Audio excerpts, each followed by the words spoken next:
भरधाव ट्रॅक्टरची धडक, महिलेच्या डोकाला व पायाला गंभीर दुखापत. रायपूर पोलीस ठाण्यात गुन्हा दाखल. रायपूर दिनांक 10 फेब्रुवारी सैलानी तालुका जिल्हा बुलढाणा येथे भरधाव व निष्काळजीपणे चालविण्यात आलेल्या ट्रॅक्टरच्या धडकेत एक महिला गंभीर जखमी झाल्याची घटना घडली असून या प्रकरणी रायपूर पोलीस ठाण्यात गुन्हा दाखल करण्यात आलाय. याबाबत साबियाबी खाजमिया अन्सारी, व्यवसाय मजुरी, राहणार दर्गा मोहल्ला पाथरी, जिल्हा परभणी, सध्या मुक्काम सैलानी, जिल्हा बुलढाणा यांनी फिर्याद दिली आहे. त्यानुसार आरोपी गजानन देविदास वाघ, वय 47, राहणार सावडी, तालुका जिल्हा बुलढाणा याच्या विरुद्ध कायदेशीर कारवाई सुरू करण्यात आली.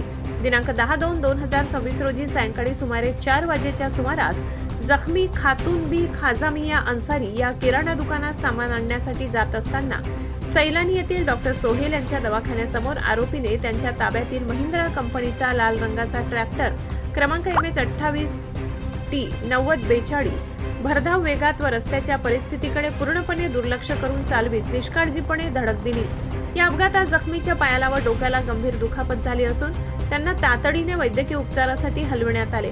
घटनेमुळे परिसरात काही काळ तणावाचे वातावरण निर्माण झाले होते. सदर घटनेबाबत फिर्यादीच्या तोंडी रिपोर्टवरून भारतीय न्याय संहिता कलम 281, 125 अ तसेच मोटर वाहन कायदा कलम 184 अंतर्गत गुन्हा नोंदविण्यात आलाय. ठाणेदार श्री निलेश सोळंके यांच्या मार्गदर्शनाखाली police constable Azhar Kazi, Kailas Kharde police तपास करीत आहेत. पोलिसांनी नागरिकांना वाहन चालविताना वेगमर्यादा पाळण्याचे व वाहतूक नियमांचे काटेकोर पालन करण्याचे आवाहन केले आहे. पोलीस टाइम्स मराठी न्यूजसाठी मुख्य संपादक जावेद शहा.